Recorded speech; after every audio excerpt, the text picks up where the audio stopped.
the medicine industry. She can be found competing at speech and debate competitions, and Dhanya also happens to be an extremely passionate dancer. Her weekends are filled with volunteering at her language school, hanging out with her friends and family, shopping, and not to mention procrastinating over her homework. Let's all give a warm welcome to Dhanya Papanasa, who will be introducing her topic, the secret ingredient to life.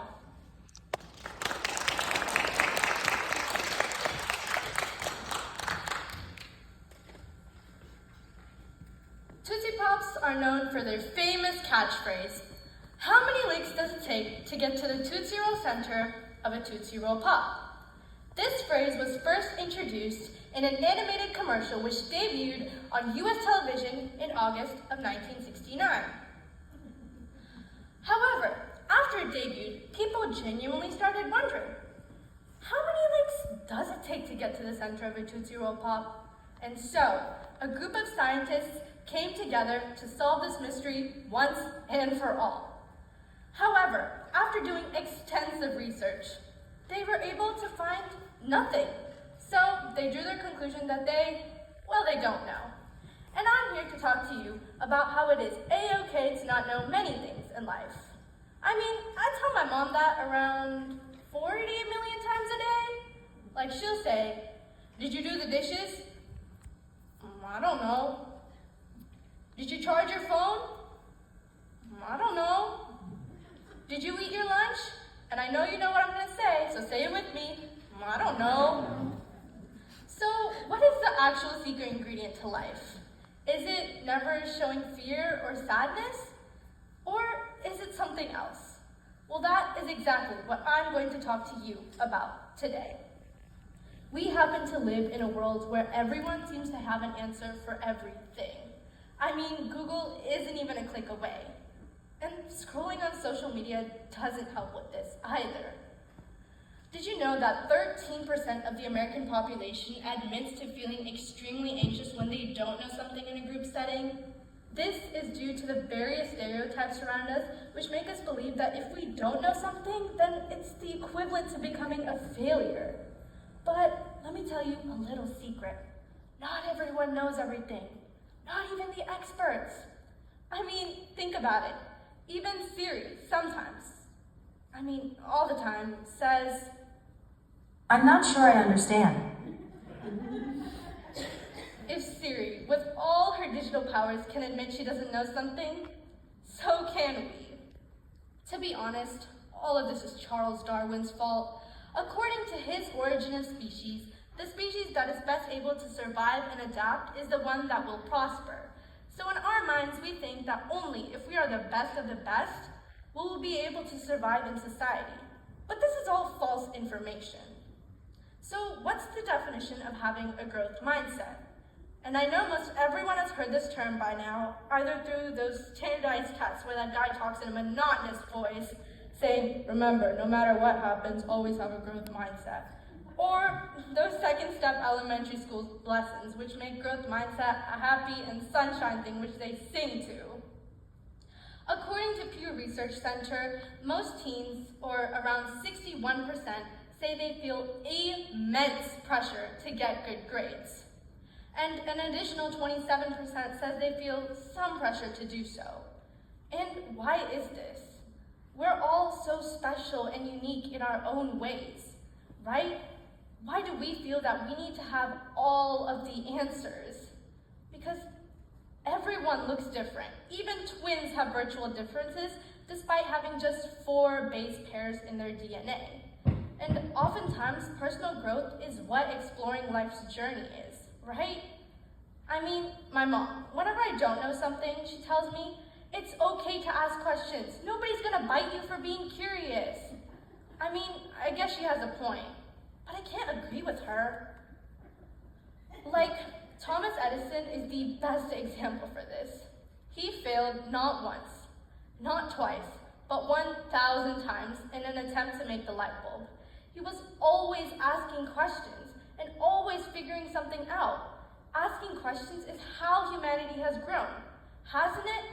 Imagine if Aristotle had just said, "Oh, all these people are saying I'm wrong. I guess the earth really is flat." And me, whenever I go to bake, my mom always tells me, Ask questions before you decide to do something in the kitchen, because I keep burning all the cookies I keep making. Sometimes failing is a part of exploring life's journey. How many of you, before taking a test, forget absolutely everything you studied for the night before? Come on, raise those hands, I know it's true. Well, I happen to have the perfect excuse for you. According to the University of Strathclyde, the average human forgets around 90% of what they learn all the time. What? This means that our brains are constantly relearning and remembering new things every single day. And additionally, a blog by LearnUpon found that humans can forget around 50% of what they learn or hear within 1 hour, and in 24 hours can be closer to around 70%. I guess this is why me and my mom are always so shocked when we find leftovers in the fridge. So now we both have an excuse as to why when we sit down, we forget absolutely everything we study for. It's because we physically can't help it. So how can we embrace not knowing things? Firstly, we need to realize that it is completely normal to ask questions. It's completely okay to not know everything in life. Again, Thomas Edison, he failed 1,000 times to make the light bulb, but eventually, he did make the light bulb. If I failed 1,000 times, I'd probably quit trying to bake those cookies I keep burning and just eat a pint of ice cream instead.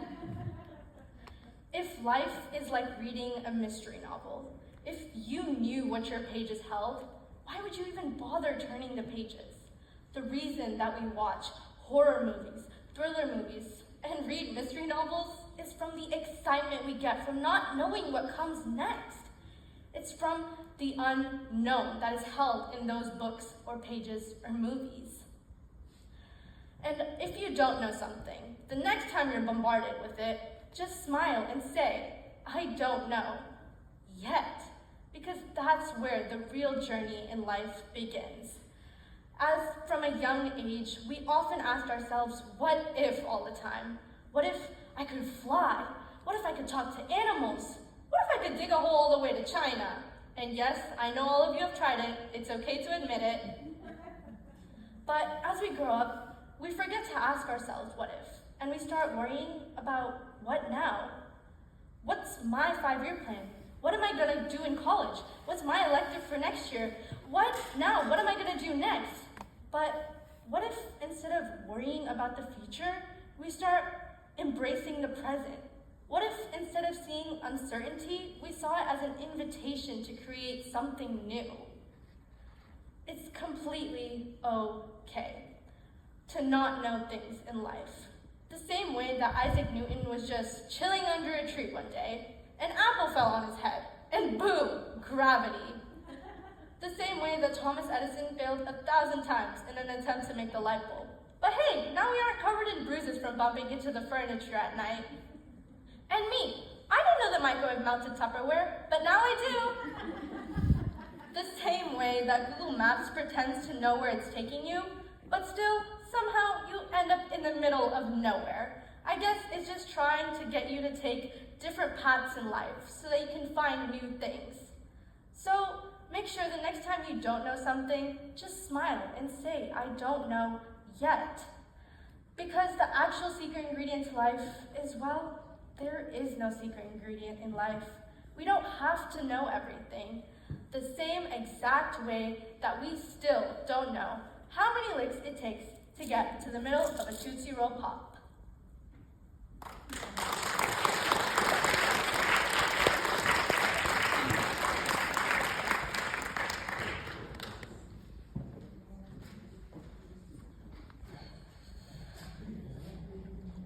That was amazing. And that little thing, the little lollipop at the end, that was pure joy. Now, there will be a 30-minute intermission. Please present your food tickets in the lobby to